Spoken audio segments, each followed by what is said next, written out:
Ano yun, Iya? Bakit ka umiiyak? Pagod na po ako, attorney.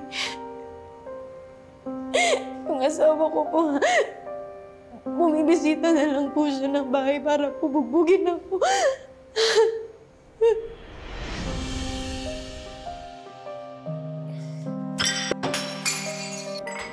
Masakit! Ano ba? Tama na! Tama na sa akin!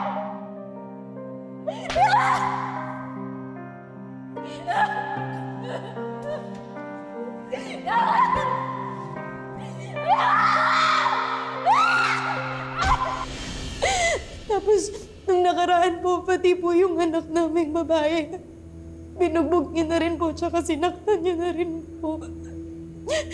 Tapos bago niya kami iwan, attorney, sabi po niya, kapag sa pagbalik daw po niya, wala po kaming naibigay na pera sa kanya, papatayin niya daw po kami. Sobrang sama po, attorney. Huwag kang mag-alala.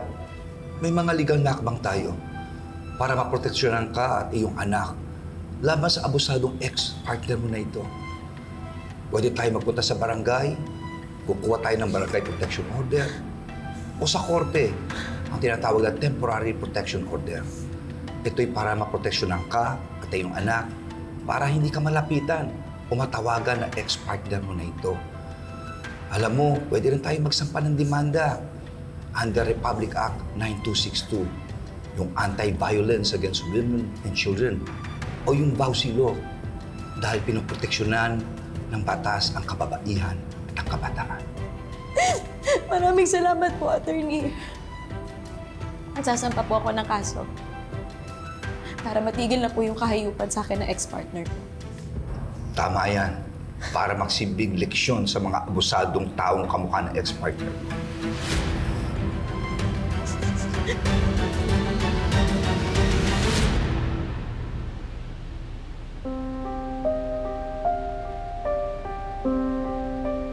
Lilet, okay na yun.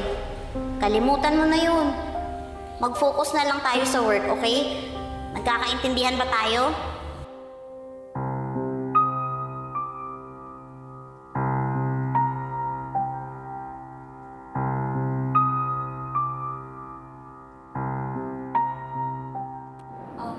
Attorney Lilet, may kliyente pong gustong dumulog sa inyo. Sino?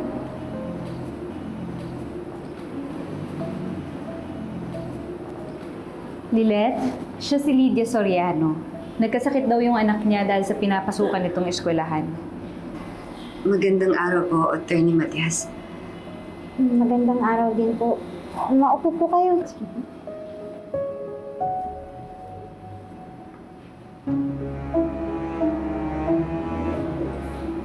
Ma'am, ayos lang po ba kayo? Medyo namumutla po kayo.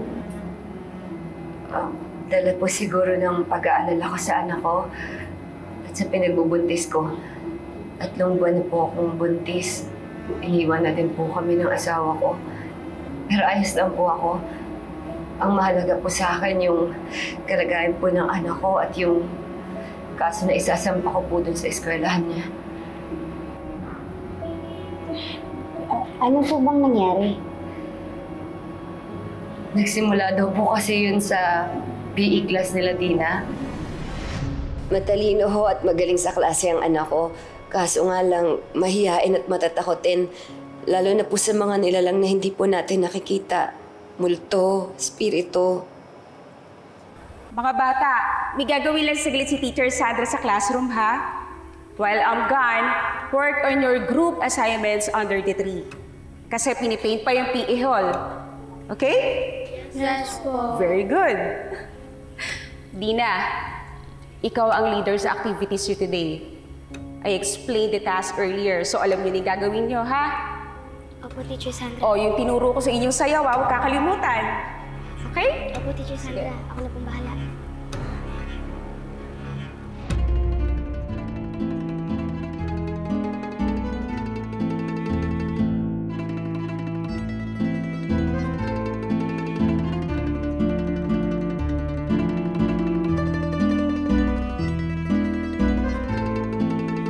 Totoo kaya yun? Sabi na ibang mga students, May namatay raw dito? Kaya may nagmumotor raw dito? Nakakatakot naman! Paano natin matatapos yung mga activities natin kung nagkakantuan lang kayo dyan? Tsaka, walang multo dito. Hindi totoo yung sabi-sabi ng iba. Hindi totoo yun, ha? Totoo kaya yun? Sabi ng ibang students, may sinapian pa nga raw dito eh.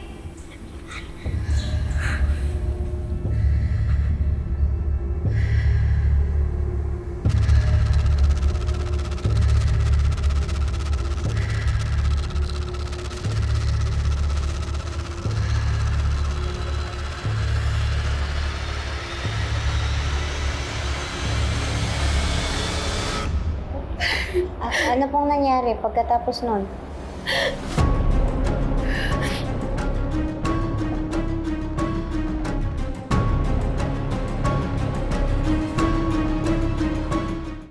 Talaga? Nasabi yun ni Attorney Ira kay Ate Lilet? Oo nga eh. Yun ang kwento sa akin ni Lilet. Akala ko nga okay na sila ni Attorney Ira. In fact, she doesn't know how lucky she is na magkaroon siya ng kapatid na katulad ni Lilet. But she just keeps pushing her away.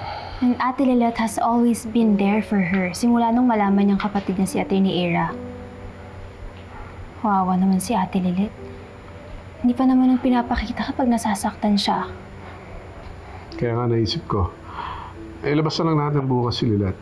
Let's take her out, give her some peace and quiet para naman makalimutan yung mga problema niya. It's a good idea, Dad. Akong bahala kay Ate Lilet. Okay. O sige, ikaw nang bahala magsabi sa mami mo ha. She's in her room, pupuntahan mo siya doon. Okay, Dad.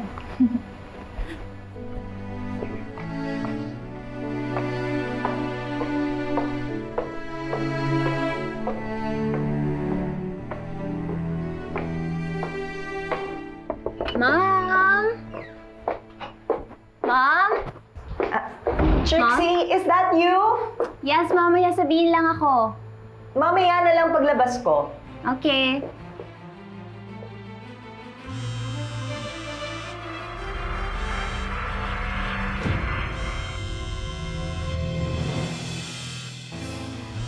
Miss Swift?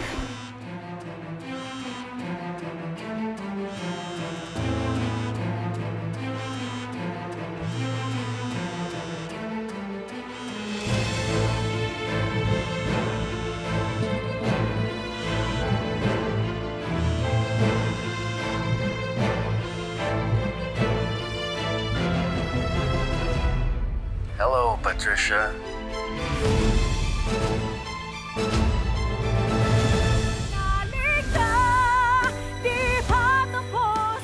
Nakakaawa nga po si Tina eh.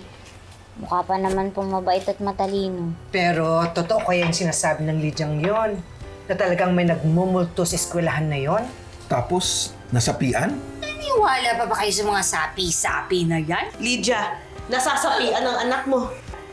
Ano? May kakilala akong pare na magaling sa mga ganito eh, si Father Lucio. Patay!